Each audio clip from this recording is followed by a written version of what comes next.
Hey everybody, this is Perch, and let's talk about Dark Crisis. So it's DC's next tentpole event, next big event, coming after Death Metal, which was a little more than a year ago, and it's their latest crisis. So it's cashing in on that crisis name, and like several crises before it, this one is the big one, the one that it's all been building toward. And it's at this point in the video that I just want to say there are times when I'm recording, times when I'm thinking about comics that I think to myself, I want to shut down the channel. I'm tired. I don't want to do this anymore. I enjoy answering some of these questions. I enjoy talking about this stuff, but I'm just like, I need a break, like a long break that is forever, not to be too down about it. And I feel that way doing this video. So let's get into what this Dark Crisis is with that little news out there. Dark Crisis is the DC 2022 event. It's spinning out of the death of Batman, Wonder Woman, Superman, and more that's happening within Justice League. And this event is being heralded in a way that if you have a long memory, you might remember even dating back to Grant Morrison's Crisis, which was Final Crisis, I believe. It is described as a love letter to the DCU, a monthly 7-issue Dark Crisis series launching June, 30 years in the making. So, let me just say a few things. So, number one, it's always a love letter. Do you notice this? Whenever they're like Death Metal was a love letter to the DC Universe. It's always a love letter to the DC Universe. You know who it doesn't feel like a love letter to? The people who buy these events. Now, I should say at this point, Josh Williamson, solid writer. I enjoy his stuff. I'm sure there'll be some entertaining things in this comic. And I am, I'm trying to, I don't want to be Mr. Negative. There's so much of that online. It's what you're hearing is an exhaustion of events. It's just, I'm exhausted. I'm exhausted by the events being sold the exact same way, while the company tells us that, we can't do things the way we've always done them. We have to do new ways. And we need to, new audience, new things, new stories. We can't give you the comics like they were in the 80s, you crazy person, but we're going to market them the exact same way it's been done for decades now. This comic book talks about it being epic. It's going to have a battle of good versus evil that will be epic surprises. It will show how heroes relate to each other when faced with the impossible. This will be the blow-off of many different storylines. Oh, sorry, that's actually a line from Death Metal. It will have all the giant fun cosmic battles and multi-universal set pieces, but it's not about reboots, retcons, or rewriting time and space, says Josh Williamson. Interestingly enough, there's only 2 words in that sentence that were not used for Death Metal, just for what it's worth. At its core, it's about the characters and relationships that we've seen built over DC's great history. All right. So I'll stop being a little sarcastic because I'm sure there are some people looking forward to this event. And like I said, I'm sure it will be a fun story. I guess I'll do one more thing to roll my eyes with. To me, Dark Crisis is a big celebration for all DC fans, says Daniel. It's a huge event full of epic heart, an event that embraces the past while looking to the future. Josh and I are the biggest DC fans, and this is our love letter to these characters and this universe. Okay, a sigh aside, what's going on with this title? Well, what do we know? It's a 7-issue series. It's going to have a 0 issue or a free comic book issue. It's going to have a number of tie-ins, although we do not get an exact number. And it's going to spin out of Justice League 75's A Death of the Justice League, where most of the characters are going to die. And based on the preview art and based on what we can see, it looks like, again, a number of characters have died. We see an image of Nightwing standing holding a candlelight vigil with other characters from, several Green Lanterns, John Kent, others, holding a candle for this celebration. It's unclear who is dead, but definitely Superman, Wonder Woman, Green Lantern appears dead. It looks, a number of the characters. I think there's one character that's going to survive. Probably not one of the legacy characters here is going to be surviving. So, what do we see here? The storyline appears to be, this basically the Great Darkness, which is being revealed as the background behind all the different crises. It was manipulating the strings. It was Basically, it was responsible for all the way back to the very first crisis. This is how we kind of retcon our way into saying this was the evil all along. But the Great Darkness and his dark army will basically fight and kill the Justice League. And the Dark Army appears to be, comprised of a number of very classic DC villains. We see Darkseid there. We see Deathstroke. We see Necron. We see Eclipso. We see Ares. All with Pariah kind of in the background, who is kind of leading this whole thing on.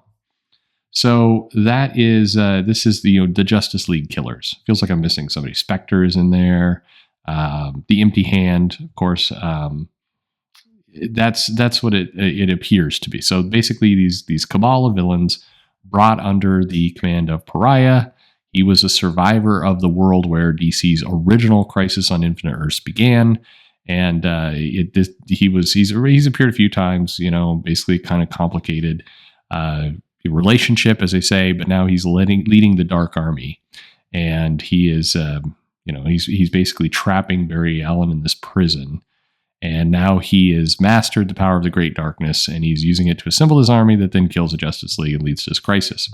From the preview art, it appears that the younger, newer characters are basically going to have to stand up and protect the world from these threats. That's basically what this dark crisis appears to be.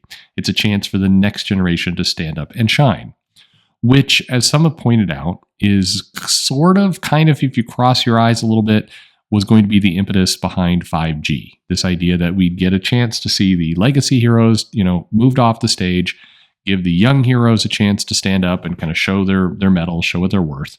And in a very marketing way, try and see if any of these characters are big enough, huge enough that they can actually generate some issues or some attention. So we see, Nightwing here. We see A Flash. Again, I'm not sure if this is Barry Allen or Wally West. We see Wonder Girl, Yara Flor. We see, Jessica Cruz, Green Lantern. We see Black Adam. We see John Kent, Shazam, Damian, Hal Jordan. So I don't know why Hal Jordan is being considered one of the newer Green Lanterns, but why not? We haven't used him much lately. So, and they're, John Stewart, they're kind of flipping these as John Stewart being the one that's getting killed. So they're going to get a chance to step up and try and save the multiverse, do something new, and get their time in the sun. That appear, and I would suspect through this, figure out a way to bring these epic heroes back to life. So the quest to change time, defeat the Great Darkness, somehow retcon a retcon of a retcon, and that's what this event appears to be. So that could be fun, no doubt about it. I think you can, I think that this is what, in many ways, I was saying 5G would be a long time ago, was some, shortened event where you'd see this next generation step up and do things. And the hope at DC is somebody will, pick this up and go, oh my God, I really love Jessica Cruz. Why aren't we seeing an ongoing of Jessica Cruz? And then they say, all right. And then they make an ongoing Jessica Cruz title. That's what they're going for here. That's fundamentally it. This event is stated to be happening in the near future, meaning not current DC continuity, the near future. That's significant for one extremely important reason. It means that the events of the Justice League getting killed in that title before it leads into Dark Crisis won't be reflected anywhere else. Or rather, all the other comics can continue to tell their stories, do what they're doing, continue on. And they're basically saying this is happening in the near future in continuity. So none of the other titles have to reflect it.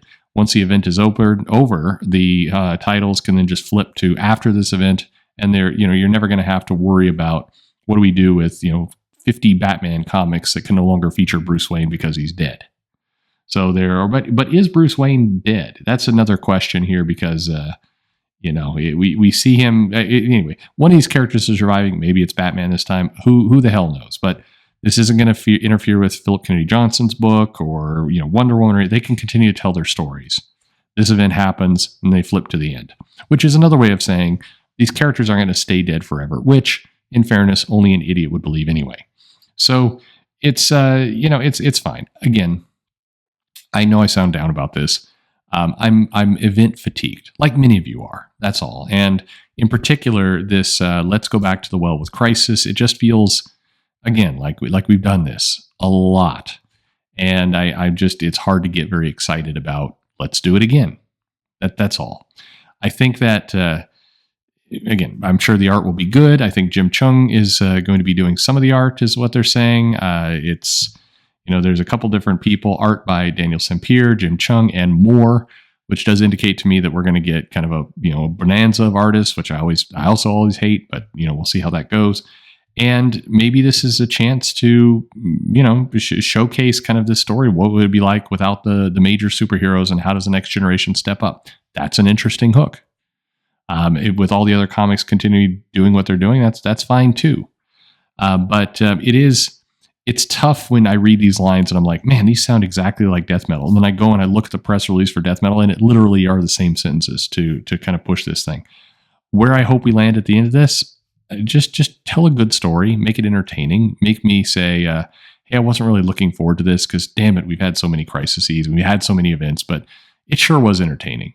Man, that's the video I really want to be making in the summer, assuming I'm still doing it, which I probably won't, and hope I'm not.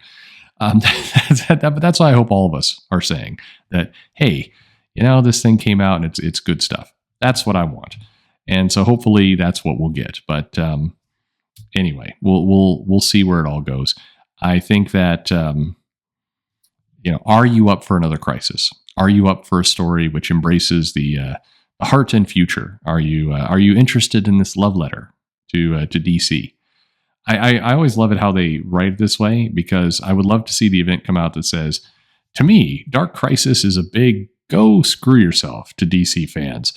I hate these characters, and this is our way of saying you're an idiot for buying them. Like that, I would just laugh and laugh and laugh if that was a quote. Of course, that would be crazy. Anyway, are you buying Dark Crisis? Are you interested in Dark Crisis? Are you excited about another crossover? What do you think about the younger characters taking center stage? Should I take a long vacation?